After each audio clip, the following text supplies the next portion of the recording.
Bismillahirrahmanirrahim. Assalamualaikum warahmatullahi wabarakatuh. Innal hamdalillah nahmaduhu wa nasta'inuhu wa nastaghfiruh wa na'udzu billahi min syururi anfusina wa sayyiati a'malina.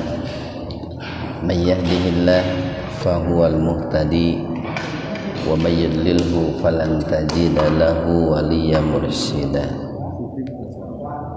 Asyhadu an la ilaha illallah wahdahu la syarikalah wa asyhadu anna Muhammadan abduhu wa rasuluh alladzi la nabiyya wa la rasula ba'dah. Hadirin ikhwatu iman jamaah kuliah subuh, mudah-mudahan senantiasa mendapatkan ridho dan ampunan Allah Subhanahu wa ta'ala. Alhamdulillah, pada kesempatan subuh ini kita masih diberikan keinginan dan kekuatan oleh Allah Subhanahu wa ta'ala untuk tetap istiqomah dan sabar dalam menunaikan salah satu kewajiban kita sebagai seorang muslim, yaitu thalabul ilmi. Dan kajian kita pada pagi ini masih di surat Al-Fatihah ayat yang kelima, yaitu iyyaka na'budu wa iyyaka nasta'in. Yang kemarin sudah kita sampaikan bahwa di antara tahapan-tahapan yang harus kita tempuh, yang harus kita lalui untuk betul-betul mencapai hakikat ataupun tingkat iyyaka na'budu wa iyyaka nasta'in itu, ini sengaja kita ulang-ulang biar membekas di benak kita. Pertama adalah ikhbat, yaitu kita menjadi seorang mukhbitin. Kemudian yang kedua, tahapan yang kedua adalah waro, yaitu kita menjauhkan diri dari hal-hal yang haram atau menjauhkan diri kita dari hal-hal yang mendatangkan madharat untuk akhirat kita Kemudian yang ketiga adalah zuhud, yaitu kita membatasi diri dari hal-hal yang sifatnya gemerlapnya kemewahan dunia. Atau kalau dalam bahasa hadis itu zuhud itu ini min husni islamil mar'i tarkuhu ma la ya'ni. Nabi mengatakan min husni islamil mar'i tarkuhu ma la ya'ni, yaitu tanda bagusnya keislaman seseorang itu meninggalkan hal-hal yang tidak mendatangkan manfaat, khususnya manfaat untuk akhirat. Jadi yang ditinggalkan itu bukan yang haram, tetapi yang makruh lah. Kalau yang haram sudah pasti gitu, yang makruh pun ditinggalkan. Bahkan yang halal pun dibatasi gitu. Seperti makan gitu itu halal, dibatasi juga gitu. Seperti halnya Allah mendidik kita membatasi makan itu di bulan Ramadan. Seperti halnya Allah membatasi kita makan makanan yang halal, minum minuman yang halal di bulan Ramadan. Itu tarbiyah setahun sekali sebetulnya, untuk menghantarkan diri kita sampai kepada tahapan zuhud itu. Kemudian yang keempat, tahapan atau persinggahan daripada iyyaka na'budu wa iyyaka nasta'in itu adalah roja. Roja itu artinya berharap, menggantungkan harapan kepada Allah Subhanahu wa taala. Nah, ini di dalam Al-Qur'an cukup banyak, Pak, ayat-ayat yang berbicara tentang roja itu. Itu salah satunya bisa kita buka umpamanya dalam surat Al-Kahfi, Pak. Dalam surat Al-Kahfi itu sering saya baca itu. Dalam surat Al-Kahfi ayat 110 itu tentang roja itu. Barangkali ada yang sudah menemukan halaman berapa? Al-Kahfi ayat 110.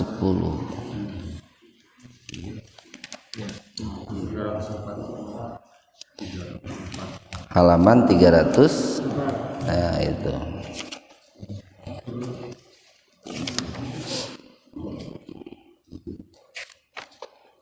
Halaman 304. Itu hampir terakhir, Pak. Hampir terakhir. Al-Kahfi ayat 110 halaman 304.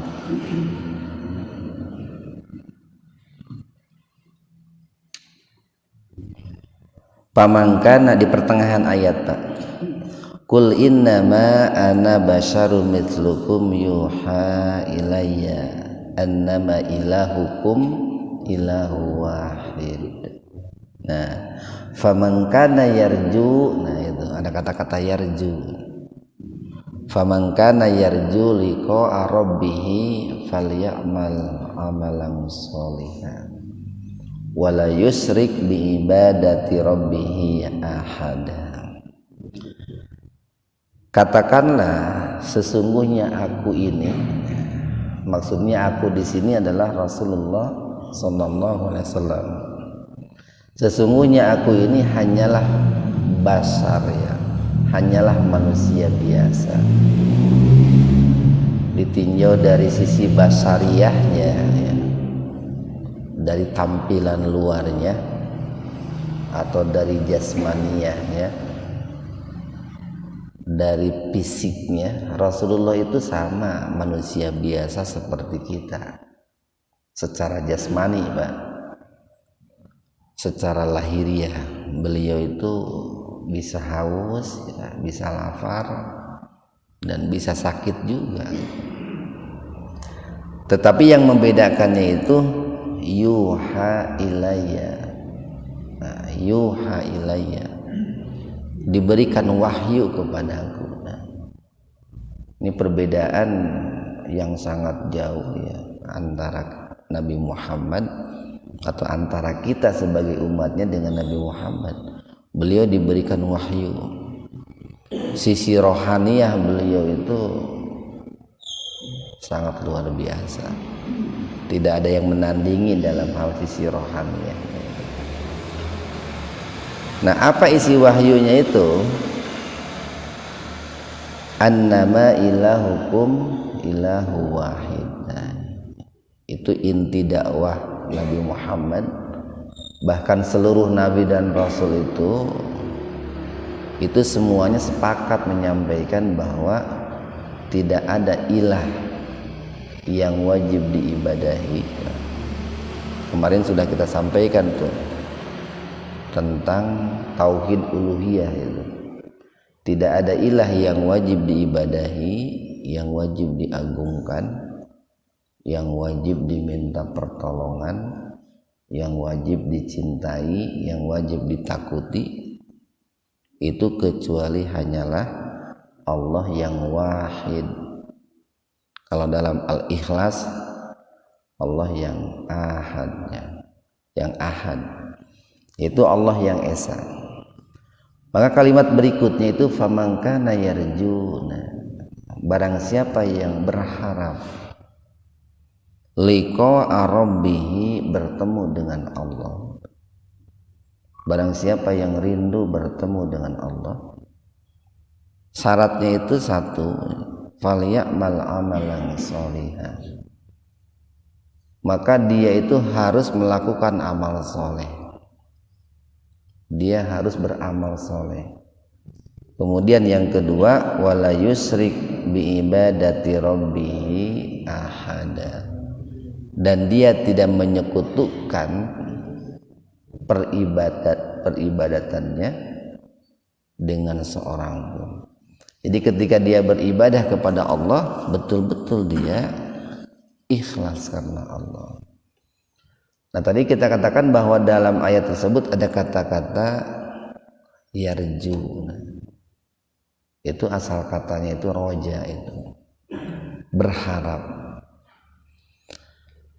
Nah, dalam hal berroja ini Ibnu Qayyim al-Jauziyah beliau pernah mengatakan bahwa ada tiga sendi keimanan,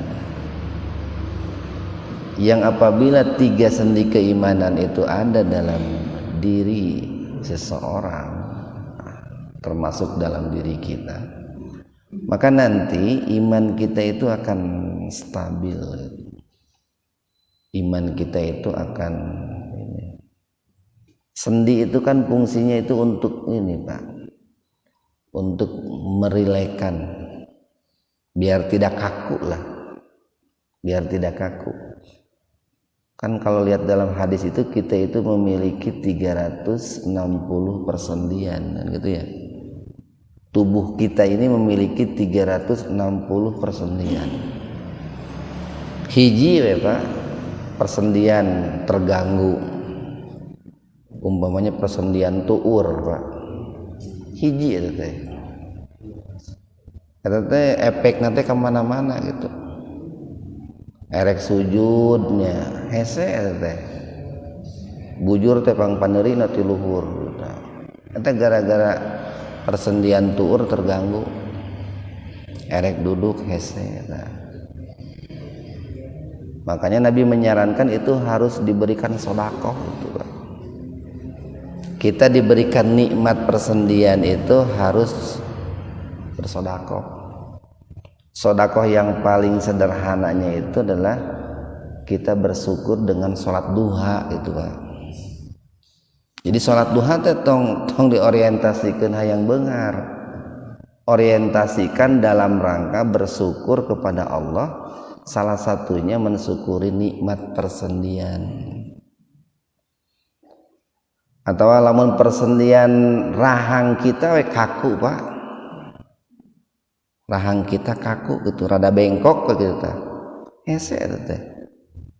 Saya pernah kan beberapa hari itu rada bengkok rahang teh, keur nginum nyurucud deh cai teh ka handap, nah gini nyurucud kieu nya cai gitu. Nah itu baru persendian itu rahang itu, apalagi kalau 360 persendian kaku semua itu. Nah sebetulnya iman pun memiliki persendian biar imannya rileks, stabil, lancar gitu. Satu adalah al-khauf, yaitu kita memiliki rasa takut ya, kepada Allah Subhanahu wa taala. Dan ini modal yang utama Pak. Modal utama seseorang menjadi baik Pak, menjadi soleh, itu memiliki rasa takut. Takut terhadap siksa Allah gitu Pak. Takut terhadap ini ancaman Allah. Takut ketika meninggalkan perintah Allah gitu. Takut ketika melanggar pagar-pagar Allah. Itu modal pertama itu. Kemudian persendian yang kedua adalah al-hubbu, cinta. Al-hubbu, cinta. Kita betul-betul mencintai Allah. Dan nanti dari kecintaan kepada Allah itu akan melahirkan sifat-sifat yang lain. Senang ketika beribadah gitu, karena cinta gitu Pak. Sholat senang gitu, zakat senang, saum senang, haji senang. Pokoknya ibadah-ibadah yang Allah perintahkan itu dilakukan dengan senang hati. Lamun terpaksa jadi beban, lamun geus jadi beban jadi penyakit. Makanya salah satu penyebab orang itu sakit karena merasa terbebani oleh sesuatu yang dia kerjakan atau oleh sesuatu yang dia dapat. Itu salah satunya itu. Coba we tingali Pak orang gila itu ngadahareun tina sampah enjoy ya gitu Pak. Sebab tidak terbebani dia. Tapi kalau ada orang yang ingin makannya itu enak terus gitu Pak. Lalu kemudian makannya itu tahu tempe gitu. Terpaksa dia memakan tahu tempenya itu dengan ini ya. Dengan perasaan sedih itu. Dahar teh jeung nu kieu bakal gering eta Pak. Tapi dia tidak menerima gitu. Dia tidak menerima. Tapi kalau dia menerima dengan senang hati, insya Allah itu. Nah begitu pula ibadah-ibadah yang kita kerjakan itu harus dilakukan dengan senang. Kuncinya kita harus memiliki al-hubbu, kecintaan kepada Allah Subhanahu wa taala. Kemudian yang ketiga itu adalah roja itu Pak yang sedang kita bahas itu. Persendian yang ketiga itu roja, yaitu kita berharap. Tetapi ini dalam hal roja ini ketiga persendian itu harus ada. Tidak bisa salah satunya Pak. Orang tidak hanya cukup cinta kepada Allah, tapi tidak dibarengi dengan khauf, takut, dan tidak dibarengi dengan roja, tidak bisa. Sebaliknya orang tidak hanya cukup memiliki roja, tapi tidak memiliki khauf dan cinta, tidak bisa. Jadi tiga-tiganya harus ada dan dilaksanakan secara berbarengan. Nah dalam diri kita itu harus tumbuh tiga sifat tadi secara bersamaan. Satu khauf, dua al-hubbu cinta, tiga roja berharap. Nah tetapi roja yang benar itu adalah roja yang dibarengi dengan ikhtiar. Itu Pak. Berharap yang benar itu berharap yang dibarengi dengan usaha. Makanya nanti para ulama membagi roja itu kepada dua.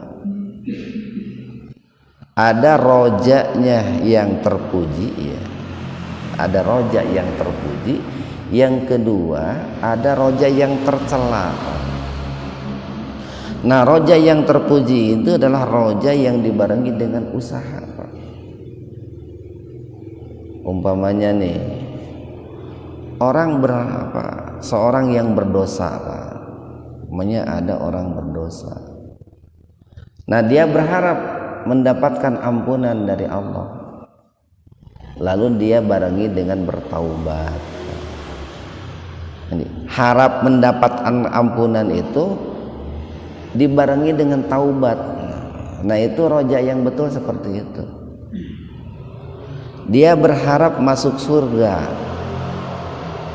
lalu dia barengi dengan amal soleh dan menjauhi maksiat. Nah itu roja yang betul seperti itu. Tapi ada juga roja yang tercela. Roja yang tercela itu adalah berharap yang tidak dibarengi dengan usaha. Ada orang yang berdosa berharap ampunan dari Allah, tapi tidak tobat. Nah itu tercela. Seperti halnya orang yang sakit Pak, tidak mau berobat, lalu dia berharap sehat, itu tercela. Orang yang sakit berharap sehat tapi tidak mau berobat. Orang yang lapar berharap kenyang tapi dia tidak mau makan. Nah itu kan tercela itu. Nah makanya ada pepatah mengatakan begini, atau nasihat lah mengatakan begini, orang yang berharap kepada Allah, orang yang berharap kepada Allah tapi tidak dibarengi dengan usaha, maka dia itu maksiat. Orang yang berharap kepada Allah tidak dibarengi dengan usaha, maka maksiat dia itu. Dia sedang bermaksiat kepada Allah. Karena Allah di samping memerintahkan berharap, Allah memerintahkan berusaha. Di samping ada takdir Allah, ada juga yang namanya hukum sebab akibat. Itu hukum sebab akibat dengan takdir itu tidak bertentangan itu, Pak. Kan begini, seringkali orang itu berharap abi maha kumaha takdir Allah, karena kita itu bagus itu, Pak, sudah bagus itu, tapi dia tidak mau berikhtiar. Nah itu maksiat itu, tidak mau berikhtiar maksiat. Sebaliknya, orang yang mengandalkan ikhtiar tapi tidak berharap kepada Allah, dia berbuat syirik, ya. Dia melakukan kemusyrikan. Jadi dua-duanya salah, Pak. Orang berharap kepada Allah tanpa ikhtiar itu maksiat, salah itu, Pak. Begitu pula orang yang berikhtiar tapi tidak berharap kepada Allah, itu perbuatan syirik, itu pun salah juga. Maka yang betul itu adalah tadi roja yang dibarengi dengan ikhtiar, yang dibarengi dengan usaha. Nah itu harus seimbang, Pak. Harus seimbang. Nah kalau kata roja ini, Pak, dikaitkan dengan ibadah nih, Pak. Kalau kata roja ini dikaitkan dengan ibadah, maka nanti ada tahapan-tahapan juga itu. Satu nih, ketika beribadah itu harapan yang paling tinggi, Pak, itu adalah mengharap ridho Allah. Enggak mengharap surga, enggak, mengharap ridho Allah aja. Masalah surga mah itu mah urusan Allah gitu. Yang dia harapkan adalah ridho Allah. Nah itu harapan yang paling tinggi itu seperti itu. Kenapa dia mengharapkan ridho Allah? Karena kan Al-Quran sendiri mengatakan waridwanu minallahi akbar, dan keridhaan Allah itu adalah kenikmatan yang paling besar. Yang kedua nih, Pak, turun nih, levelnya itu turun. Roja yang kedua itu adalah kita mengharapkan surganya Allah. Boleh itu, Pak, boleh. Kita mengharapkan surganya Allah. Itu harapan yang kedua dalam hal ibadah. Kemudian yang ketiga nih, Pak, yang ketiga ini para ulama mengatakan harapan yang ketiga ini disimpannya di akhir, bukan di awal.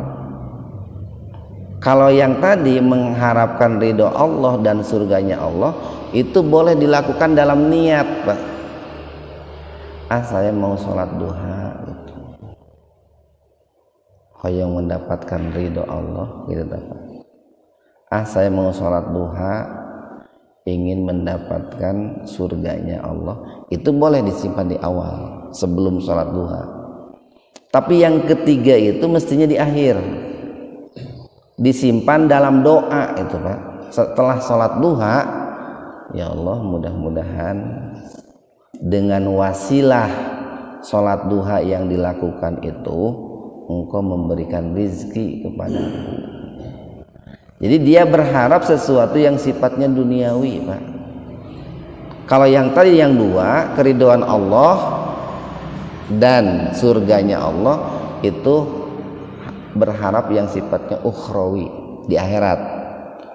Tapi kalau berharap yang sifatnya duniawi kayak tadi rizki atau harta lah, itu sifatnya duniawi ya, dan itu dilakukannya dalam doa setelah sholat duha, bukan sebelum sholat duha. Nah itu dalam rangka meluruskan Pak, meluruskan ibadah kita. Jadi bedakan antara niat dengan manfaat. Nah seringkali kita itu manfaat disimpan di awal, manfaat disimpan dalam niat. Rek sholat duha sugan we poe ieu mah menang rezeki teh gede. Nah itu walaupun dia mengharapkan rezeki dari Allah, tetapi salah menyimpannya, menyimpan niat melakukannya mestinya disimpannya setelah sholat duha. Dia berdoa kepada Allah untuk mendapatkan rizkinya. Ikhwanu fiddin arsadakumullah. Nah kalau sifat cinta, sifat takut, sifat roja, al-hubbu, al-khawf, ar-roja, itu seimbang dalam diri kita, Pak, seimbang, maka nanti akan melahirkan yang namanya harap-harap cemas itu Pak, akan melahirkan harap-harap cemas. Bagaimana harap-harap cemas itu? Yaitu kita berharap nih Pak, umpamanya orang berdosa nih, orang berdosa dia berharap mendapatkan ampunan dari Allah diiringi dengan taubat, tapi dia pun merasa khawatir kalau taubatnya enggak diterima. Nah itu yang seimbang seperti itu. Dia berharap banget gitu ya, dosa-dosanya itu diampuni sampai dia itu melakukan pertaubatan. Jalan pertaubatannya ditempuh itu. Tapi ada kecemasan kalau taubatnya itu tidak diterima oleh Allah. Nah, sifat kecemasan itulah yang akan memotivasi dia, memicu dia untuk senantiasa meningkatkan kualitas taubatnya. Sifat harapnya itu yang akan memberikan semangat, gembira, optimis kepada dirinya kalau Allah akan mengampuni dosanya. Jadi kalau orang itu berdosa kemudian taubat, terlalu pede jangan Pak. Nah kebanyakan orang itu begitu, gampang kan, mungkin taubat itu Allah dihampura deui. Nah kan akhirnya menyepelekan Pak. Kalau orang sudah menggampangkan taubat, menggampangkan ampunan dari Allah, ujung-ujungnya menggampangkan dosa. Tidak boleh juga kita terlalu cemas, Pak. Terlalu cemas jangan. Terlalu cemas itu akan mengakibatkan putus asa. Kan Allah sendiri mengatakan dalam Al-Quran, janganlah berputus asa an rahmatillah, dari rahmat Allah. Jadi terlalu cemas jangan, terlalu putus terlalu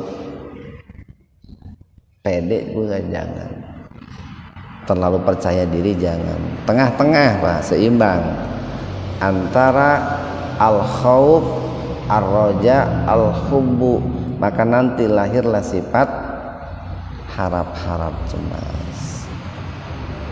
Kita beribadah nih Pak, sholat lah, berharap sholat subuh kita hari ini diterima Allah Subhanahu wa Ta'ala, berharap.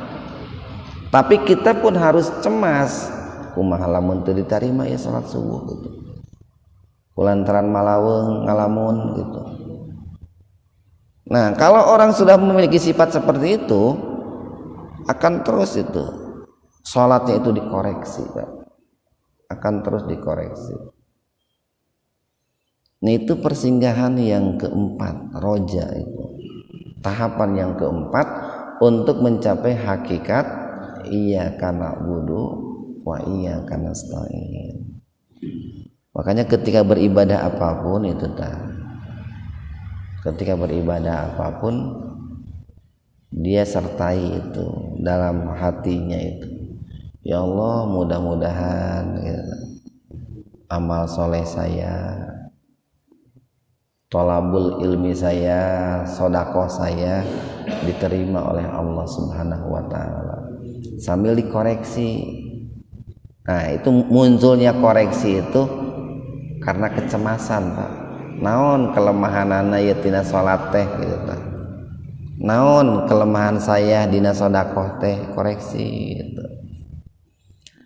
Kemudian yang kelima, Pak, persinggahan atau tahapan yang kelima dari iyyaka na'budu wa iyyaka nasta'in itu adalah sifat riayah itu. Riayah. Apa riayah itu? Itu penjagaan, Pak. Penjagaan. Nah, orang kalau ingin sampai kepada hakikat iyyaka na'budu wa iyyaka nasta'in, ibadahnya itu betul-betul lillah, Pak, karena Allah. Begitu pula nasta'innya pun lillah. Maka itu harus ada riayah, penjagaan. Apa penjagaannya itu? Nah, di sini para ulama mengatakan perlu ada yang namanya al ilmu wal amal. Ilmu dan amal untuk menjaganya itu. Kenapa ilmu dan amal? Begini, Pak, hubungan antara ilmu dan amal itu amal yang kita lakukan, Pak, ibadah yang kita lakukan itu akan bisa terjaga manakala dibangun di atas landasan ilmu. Umpamanya nih, kita memiliki ilmu tentang zakat. Kalau orang memiliki ilmu tentang zakat, insya Allah zakatnya itu akan istiqomah. Kenapa? Karena dia satu tahu hukumnya perintah zakat. Yang kedua, dia tahu apa ancamannya kalau dia mampu tapi tidak berzakat. Yang ketiga, dia tahu apa janji Allah bagi orang yang mengeluarkan zakat. Maka zakatnya itu akan istiqomah karena tahu ilmunya gitu. Tapi beda kalau orang itu mengeluarkan harta zakat kemudian dia tidak tahu ilmunya. Bisa jadi zakat teh saingetna gitu, Pak. Da teu boga ilmu saingetna we. Lamun ningali batur zakat nuturkeun lah kita.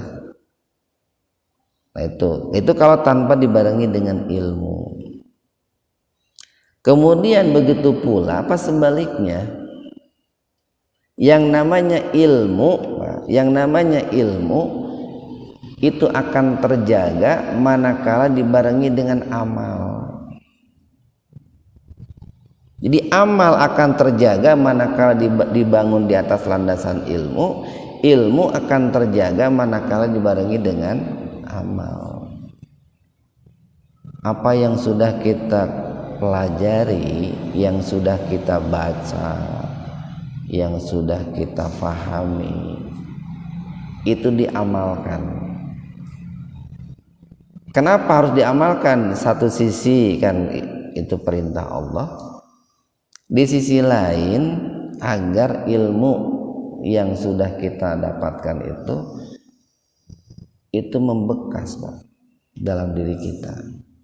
Jadi harus terinternalisasi lah dalam diri kita itu. Nah, makanya nanti begini, Pak, ini kan apa yang saya sampaikan nih, Pak, hari ini, atau apa yang disampaikan oleh saya hari ini, kalau hanya sebatas hasil bacaan, Pak, tanpa diamalkan, hese Pak ngajagana tuh, hese ngajagana. ayeuna umpamanya nih kita mempelajari ilmu mengkaji tafsir ini kan seminggu 3 kali. Lamun ngan saukur diapalkeun Pak, moal bisa, moal kajaga.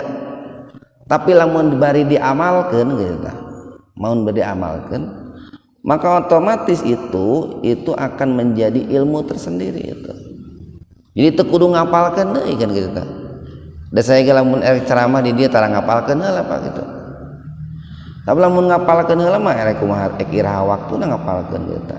Nah, maka salah satu caranya itu untuk menjaga ilmu itu adalah dibarengi dengan amal. Kan ada pepatah mengatakan al ilmu bila amalin kasajari bila samarin. Ilmu tanpa dibarengi dengan amal, tanpa dijaga dengan amal, itu bagaikan pohon yang tak berbuah, kan begitu. Nah itu, jadi untuk menjaga ilmu adalah barengi dengan amal, untuk menjaga amal barengi dengan ilmu. Makanya kalau merujuk kepada surat Al-Fatihah ini, di ujungnya itu kan ghairil maghdubi alaihim waladhdallin. Nah, itu al-maghdub dan ad-dallin. Al-maghdub itu adalah orang yang berilmu tanpa amal. Sementara ad-dallin adalah orang yang beramal tanpa ilmu. Nah, sementara kita orang Islam, orang yang diberikan an'amta, diberikan nikmat, Pak. Kenapa orang Islam disebut an'amta, orang yang diberikan nikmat? Karena mereka mengamalkan ilmunya dan amalnya dibarengi dengan dilandasi dengan ilmu. Nah begitu. Jadi penjagaannya itu harus seperti itu.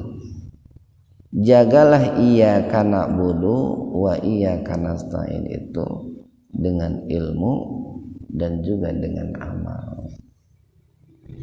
Itu persinggahan yang kelima, Pak. Persinggahan yang kelima. Makanya dalam menuntut ilmu itu harus semangat lah, Pak. Ciri orang yang bermaju ya, berperadaban itu salah satunya adalah ilmu. Malah ini saya ingin meluruskan pemahaman dalam surat Al-Asr itu kan, illal ladzina amanu wa amilus solihat. Nah dalam kata-kata amanu itu ada perintah ilmu sebetulnya, Pak. Kecuali orang-orang yang berilmu dan beriman itu. Penafsirannya harus begitu. Tidak hanya cukup kecuali orang-orang yang beriman, beramal soleh. Wa tawassaw bil haq wa tawassaw bis sabr. Enggak begitu. Ilmu dulu itu sebetulnya. Makanya kalau dilihat dalam tafsir itu begitu, Pak. Orang-orang yang akan bebas dari kerugian itu adalah orang-orang yang berilmu, kemudian ilmunya dijaga dengan iman, dijaga dengan amal soleh, dijaga dengan tawassaw bil haq, tawassaw bis sabr. Nah, salah satu mengamalkan ilmu itu nya iya teh apa? Taya sepertinya terjalan ya Pak Ian ya, tamhidul mubaligin ba'da asar lah. Jadi nanti latihan menyampaikan tausiah ba'da asar. Itu kan sebetulnya mah menjaga ilmu dalam bentuk praktek gitu. Taya mangga diieukeun deui, diaktifkeun deui gitu. Diaktifkeun deui. Sepertinya udah hampir 1 tahun ya kurang jalan kan. Kultum ba'da asar itu. Kemudian yang terakhir nih, terakhir hari ini, Pak. Tahapan untuk mencapai iyyaka na'budu wa iyyaka nasta'in itu adalah muraqabah, Pak. Ini sering istilah ini kita dengar ya, yaitu muraqabah. Muraqabah itu mendekatkan diri kita kepada Allah Subhanahu wa taala. Kenapa kita diperintahkan muraqabah, mendekatkan diri? Karena awalnya pun kita itu dekat, Pak. Semua manusia yang lahir ke muka bumi itu kan lahir dalam keadaan fitrah gitu ya. Kullu mauludin yuladu alal fitrah, dalam keadaan suci, dalam keadaan Islam. Tapi kemudian seiring berjalannya waktu ya, manusia itu ada yang keluar dari fitrahnya. Nah, ketika orang itu keluar dari fitrahnya, maka dia itu menjauh, Pak. Menjauh dari Allah. Usia sekian maksiat, sekian usia sekian tambah lagi maksiatnya. Nah, semakin sering melakukan maksiat, maka semakin menjauh dari Allah. Karena manusia itu menjauh dari Allah, maka ada perintah muraqabah untuk mendekatkan diri kembali kepada Allah. Nah, bagaimana caranya muraqabah itu? Cuma dua sebetulnya, Pak. Satu, perbanyak taubat. Yang kedua, perbanyak ibadah.